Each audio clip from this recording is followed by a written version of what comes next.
नमस्कार आप सभी को। मेरा नाम है अशोक वीर यादव एडवोकेट और मैं आप सभी के लिए लीगल एडवाइस पर वीडियोस अपलोड करता हूं, जो कि आप सब लोग उसको लाइक करते हैं, पसंद करते हैं, शेयर करते हैं, सब्सक्राइब भी करते हैं। और अब तक अगर आपने इस चैनल को सब्सक्राइब नहीं किया है तो सामने जो लाल रंग का बटन है तुरंत प्रेस करिएगा और अगली जानकारी जो मेरी वीडियो है वो आपको सीधे आप तक पहुंच सके, और बेल आइकन का जो नोटिफिकेशन है उसको भी ऑन कर दें।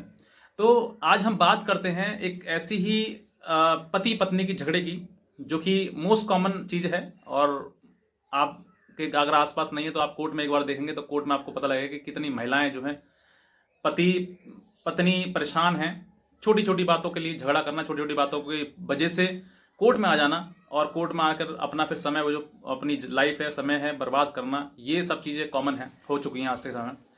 अब मैं आज एक बात करता हूं कि जो मैंने इसे थंबनेल लगाया आपने देखा होगा, उसके साथ साथ मैं आपको ये बता रहा हूं कि अगर आपके साथ आपकी पत्नी ने कुछ गलत किया है, मैं आज जो है टारगेट सिर्फ पतियों के लिए करूंगा, क्योंकि पत्नियां इस बात को बुरा ना माने, क्योंकि हर पत्नी भी एक जैसी नहीं होती है। कुछ बहुत अच्छी पत्नियां हैं, कुछ बहुत बुरी पत्नियां हैं। तो उनमें से कुछ पत्नियां हैं जिनकी वजह से गलत चीजें हो जाती हैं, और उसके बाद जो है वो पत्नी जो है वो ये भी कहती है कि सर मैं मुकदमा करना, मतलब मुकदमा तो मैंने कर दिया है, अब मैं उसके साथ रहना चाहती हूँ लेकिन अपने केस वापस लेना नहीं चाहती हूँ।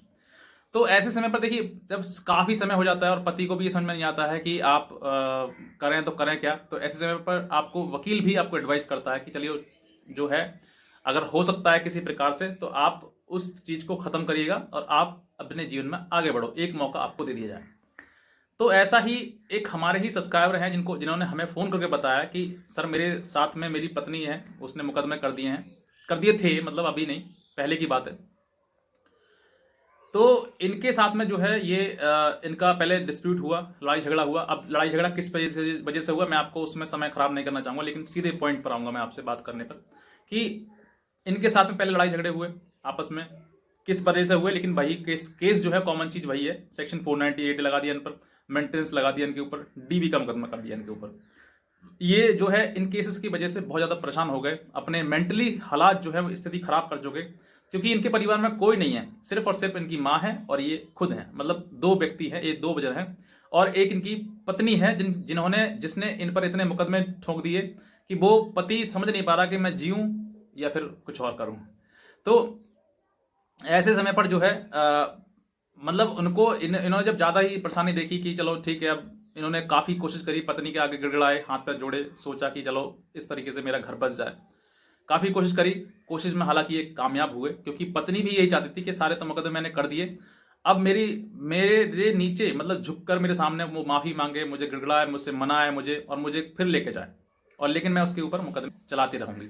ऐसा ही इनके साथ में हुआ कि इनकी पत्नी ने जब इनसे कहा कि इन्होंने खुद कहा था कि तू ऐसा कर, पति जो है जो केस तूने कर दिया उनको वापस ले ले और अब हम दोनों एक साथ में रहते हैं। लेकिन पत्नी ने साफ मना कर दिया कि तुम्हें रखना है तो साथ में रहेंगे, लेकिन हम जो है ये जो केस जो है वो हम खत्म नहीं करेंगे, अपने केस कल चलते रहेंगे, लेकिन धीरे धीरे समय आएगा तो हम खत्म कर लेंगे। मतलब एक समय ऐसा आएगा कि जब जब चीजें ठीक हो जाएंगी तो हम खत्म कर लेंगे। इन्होंने अपने मन को समझाते हुए, चलो ठीक है, पत्नी है, आज ना तो कल केस खत्म कर ही लेगी, जब ठीक रहेंगे तो कोई दिक्कत ही नहीं आएगी। ये इस बात को चलते हुए ये मेडिटेशन के द्वारा थ्रू जो है, मतलब मेडिटेशन चल रहा था और एक केस में मेडिटेशन चल रहा था, उसके द्वारा जो है ये अपनी पत्नी को अपने घर वापस बुला लाए, पत्नी आके रहने लगी। लेकिन यहीं पर जो है ये बात जो थी, आपस में जो चीजें थी, काफी कॉम्प्रोमाइज, मतलब जिस पति ने अपना सर झुका दिया हो पत्नी के सामने कि चल ठीक है खत्म कर, क्योंकि परेशान पति भी बहुत ज्यादा हो जाता है इतने केस करने के बाद, जो है वो पति अपने मेंटल स्थिति जो खराब कर देता है, समझ नहीं पाता कि मैं करूं तो करूं क्या, क्योंकि जिसका दर्द होता है वो वही समझ सकता है। तो उसके बाद जो है इन्होंने अपने घर पे ले आए, लाने के बाद इनकी 2 महीने जो है वो बातचीत ठीक ठाक रही।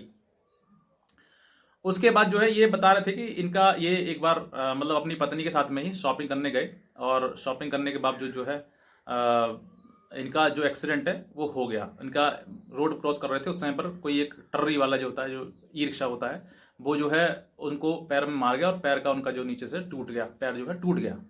अब ये बेड रेस्ट हो गए। बेड रेस्ट होने के बाद लगभग इनको 2 साल बता रहे थे, 2 साल लगभग मैं बेड रेस्ट पे हूँ, क्योंकि मेरा पैर ठीक नहीं हो पा रहा है।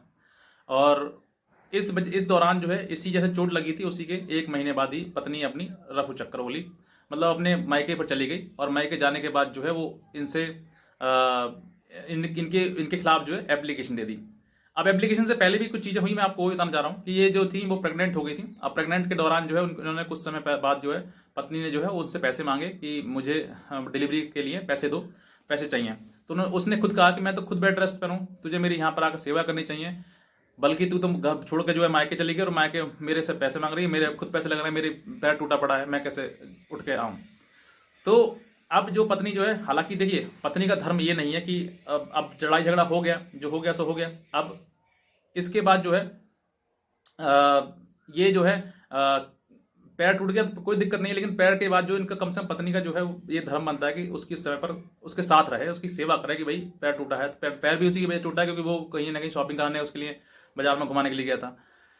अब उसके बाद जो है उनका पैर टूट गया, वो पत्नी जो अपने घर चली गई, उसने एप्लीकेशन और लगा दी कि मेरी सास जो है मेरे से मुझे मारती पीटती है और मुझे रोटी नहीं देती है, खाने को नहीं देती है, मतलब कैसे कई चीज़ें, कई इल्जाम उस ऊपर लगा दिए, जो कि सास को नहीं बल्कि पत्नी का ये धर्म बनता है कि पत्नी जो है वो अपने पति के लिए, अपनी सास के लिए खाना बनाए, खिलाए और उनको उनकी देखभाल करे। परिवार में कोई है ही नहीं, सिर्फ माँ है और बेटा है और बहू है वो। लेकिन उसने ऐसा नहीं किया, उसने एप्लीकेशन लगा के और तैयार कर दिया कि इस तरह की मार पिटाई करती है, वो इस तरह की चीज़ करती है। अब ये चीज़ें होने के बाद जो है अब उससे पैसा मांग रहे हैं, पत्नी जो है पैसा मांग रही है कि पैसा दो मुझे, मेरा बच्चा होगा, डिलीवरी होगी तो उसके लिए पैसा चाहिए, तो पैसा दो मुझे, मुझे नहीं पता कैसे चाहिए। अब ऐसे समय पर जो है इनका केस पहले से चल रहा है, अब पैसा केस के लिए भी चाहिए, पैर के लिए भी चाहिए, पत्नी के लिए भी चाहिए। तो फिर अब ऐसी सिचुएशन में जो है पति करे तो करे क्या। आप ये सोच सकते हैं कि पत्नी से शादी, मतलब शादी जो बंधन जो होता है वो इसलिए थोड़ा ना होता है कि आप बुरे समय पर उसका साथ छोड़ के भग जाएंगे, मायके को चले जाएंगे। ऐसे समय पर तो आपको, अगर वो गलत भी आपसे कुछ माँ सोच लेकर देखी कि आपने जो इल्जाम लगाया कि मारती है, पीटती है या फिर मुझे खाना नहीं देती है, तो आपका मतलब होता ही नहीं है खाना देना। सास खाना देगी आपको या आप सास को दोगे खाना? ये तो उल्टी गंगा बह रही है, उल्टी चाल चल रही है कि सास खाना नहीं दे रही है तो सास खाना नहीं देगी, बहू देगी ना खाना सास को। तो ये चीज़ तो अलग चीज़ें हैं, लेकिन बहरहाल फिर भी मैं ये एक मतलब एक कंक्लूजन में आता हूँ इस सब चीज़ें की, क्योंकि ये घरेलू चीज़ें हैं। यहाँ पर जो है कुछ पति जो हैं एक दूसरे से मतलब बातचीत होना शुरू हो जाती है, केस चल रहे होते हैं, चलने के दौरान जो है वो किसी ना किसी प्रकार से पत्नी से बात जब स्टार्ट हो जाती है तो फिर वो सोचते हैं कि एक दूसरे से समझौता कर लिया जाए। लेकिन यहाँ पर समझौता करने का मतलब, अगर आपका जीवन सही चलने का आपको लगता है कि लक्ष्य है कि ठीक है चल जाएगा, किसी प्रकार से हमसे ही गलती हुई है, अगर पति से ही गलती हुई है तो आपको वो घर पे सा लेना चाहिए, चलना चाहिए, अगर पत्नी की गलती नहीं है तो। और अगर जहां पर पत्नी की गलती है, पत्नी पहले से वायलेंट है, पत्नी पहले से गाली गलौज करने वाली है, गुस्सैल है, या फिर कुछ और भी है, या उसका कहीं और अफेयर चल रहा है, इस वजह से लड़ाई झगड़ा आपके बीच दोनों के बीच में हुआ है, तो आप पहले से मैं कहता हूं इसके लिए आप ऐसा कदम बिल्कुल मत उठाइए, समझौता करने का बिल्कुल मत सोचिएगा। अगर सोचेंगे तो परिणाम आपके सामने हो सकता है और वो कुछ भी हो सकता है। जैसे इनके साथ में हुआ, आज पैर टूट गया, पत्नी छोड़ के चली गई, कल को पत्नी का ये कर्म नहीं बनता है कि वो इस तरह की चीजें करके और चली जाए। वो उसका तो ये समय होता है कि इस समय पर आपको उसकी मतलब उसको जिस तरह देखभाल कर सकते हैं उतनी आपको करना चाहिए, लेकिन इन्होंने नहीं किया और इन्होंने जो है वो वहां जाके एप्लीकेशन दे दी। मतलब आदमी जो बेड रेस्ट है, जो चल नहीं सकता, फिर नहीं सकता, वो जो बैसाखी के सहारे चल रहा है, उसको तुम और ज़्यादा परेशान कर रहे हो और ज़्यादा उस पर केसेस करने की कोशिश कर रहे हो।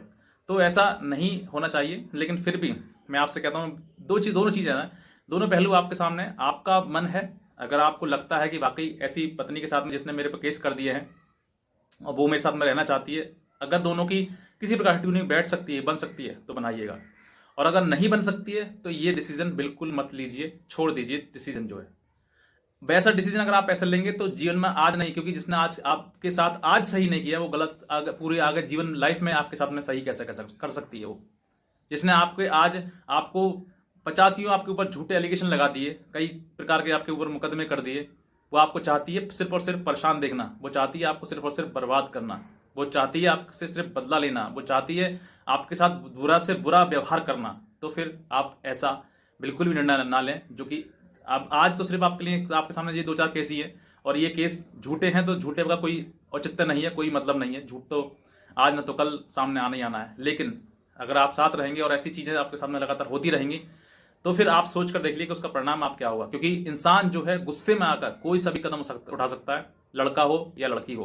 कई ऐसे केसेस देखे गए हैं जिनमें लड़कियों ने भी गलत आके हरकतें घर में कर दी हैं, जिसकी वजह से वो परिवार पूरा परेशान है। और कई ऐसे केस हैं जहाँ लड़के भी पत्नी से परेशान होकर उन्होंने गलत कदम उठा दिया है और अपनी जान खो दी है। तो ऐसा आपको बिल्कुल नहीं करना है। आप सोच कर देख लीजिए कि अगर आपका परिवार बन सकता है किसी प्रकार से, पति की गलती है तो पति समझ ले कहाँ मेरी गलती है, इसी वजह से ये चीज़ें हुई। अगर नहीं समझ में आता है, आपको गलती आपकी नहीं है और आपके ऊपर झूठे एलिगेशन लगाए, झूठा चीज़ नहीं है, तो आप बिल्कुल भूल जाइए। बिल्कुल भी ऐसे एलिगेशन वाली पत्नी को जो आपके ऊपर झूठा केस कर रही है, झूठे आरोप लगा रही है, आप भूल जाइए। जो हुआ सो हुआ। अब आगे भविष्य में आप अपना भविष्य अपने तरीके से बनाइए, क्योंकि यहाँ पर जो है आप दोबारा से गड्ढे में गिरने की कोशिश कर रहे हैं। अगर आप सोच रहे हैं कि हाँ मुझे ऐसी पत्नी के साथ में रहना है, तो आपको अपने आप के ऊपर अपना जो परेशानी है, अपनी जो प्रॉब्लम है, आपको खुद देखनी है, खुद समझनी है, खुद सोचनी है कि मैं इस परेशानी में आगे अपना जीवन चला सकता हूँ, इसके साथ रह सकता हूँ इसके साथ, या फिर नहीं रह सकता हूँ। और पत्नी भी ये सोचे कि मैं इसके साथ रह सकती हूँ नहीं रह सकती हूँ। क्योंकि अगर पत्नी हैं आप, क्योंकि गलतियां सबको पता होता है कि मैंने गलती क्या करी है। अगर पत्नी है और आपने कोई बहुत ज़्यादा गलतियां करी हैं तो आप भी भूल जाइए, क्योंकि गलतियां करने के बाद समझा देखिए, एक रियल लाइफ होती है और एक रील लाइफ होती है। रियल लाइफ में बहुत कम ऐसी चीज़ें होती हैं, सिचुएशन होती हैं जहां पर पति जो है पत्नी को माफ़ कर देता है, क्योंकि गलती एक बार करी है तो वो बच्ची तो है नहीं है, नाबालिग तो है नहीं है, वो बालिग है। और वो किसी प्रकार से आज आपने उसने गलती करी तो फिर दोबारा गलती वो फिर भी दोहरा सकती है। तो ये चीज़ें जो है वो आपको समझनी है कि मेरे घर की सिचुएशन क्या है, मेरी लाइफ में जो पत्नी है या फिर पति है उसकी सिचुएशन क्या है, उसको मुझे क्या करना है, मुझे उसके साथ रहना है या फिर नहीं रहना है, ये निर्णय आपका है। लेकिन ऐसे समय पर आपको बहुत ही ज़्यादा, एक बार पहले तो स्टार्टिंग में ही आप सोच लीजिए कि मेरे से कोई गलती होनी नहीं है, चाहे पति हो चाहे पत्नी हो। क्योंकि आज के समय में छोटी छोटी गलतियां बहुत बड़ा रूप ले लेती हैं, और बहुत बड़े रूप के लेने के बाद जो है वो बाद में पूरी जीवन भर उनको पछताना पड़ता है। तो मेरा एक ये मैसेज है आपके लिए कि अगर गलतियां पत्नी ने करी हैं बहुत ज़्यादा और आप पत्नी हैं और देख रही हैं, तो आप भी सोच कर देखिए कि जिसके के साथ में आपने इतना गलत कर दिया। क्योंकि ये जो केस है ना, केस आप बहुत हल्के में ले लेते हैं और ये समझते हैं कि अब तो मैं केस कर दिया, अब तो वो आज ना तो कल झुक के नीचे आएगा। मेरे पति है, ठीक है, उसकी आप परेशानी आप समझिएगा। आप उसको झुकाना चाह रहे हैं, वो भी कानून के तरीके से, तो आपने अपना पति कहाँ समझा, उसको तो आपने दुश्मन मान लिया। और जब दुश्मन मान लिया तो फिर आप सोच कर देखिए ना कि उस पति के साथ में आप कैसे जीवन बिता सकते हैं। दुश्मन के साथ में रह सकते हैं क्या? नहीं रह सकते ना। तो चाहे पत्नी हो चाहे पति हो, वहां पर जहां दुश्मनी हो जाती है तो फिर वहां पर जीवन का जो संग रहना, साथ रहना थोड़ा कठिन तो हो जाता है। लेकिन अगर कुछ लोग चाहते हैं फिर भी बनाना, संभालना, तो संभाल भी सकते हैं। लेकिन हर एक प्रिकॉशन के साथ, पूरी हर एक दिमाग में ये चीज़ समझने के बाद कि कोई भी घटना आगे बड़ी घटित ना हो जाए। तो बस मैं इतना कहना चाहूँगा। बाकी हमारी वीडियो आप देखते रहिए लगातार, और इसको शेयर करते रहिए, सब्सक्राइब करते रहिए, और जो भी आपके मन में कमेंट है इस वीडियो को देखने के बाद तुरंत करिएगा। बाकी अगर आपको कोई और लीगल एडवाइस चाहिए और हमारी वीडियोस देखना चाहते हैं तो आप और भी देख सकते हैं। लीगल एडवाइस कोई हमारी चाहिए तो आप हमारे दिए हुए नंबर पर भी हमसे संपर्क कर सकते हैं। तो बस मैं इतना कहना चाहूँगा। बाकी आज की वीडियो देखने के लिए आप सभी का बहुत बहुत धन्यवाद।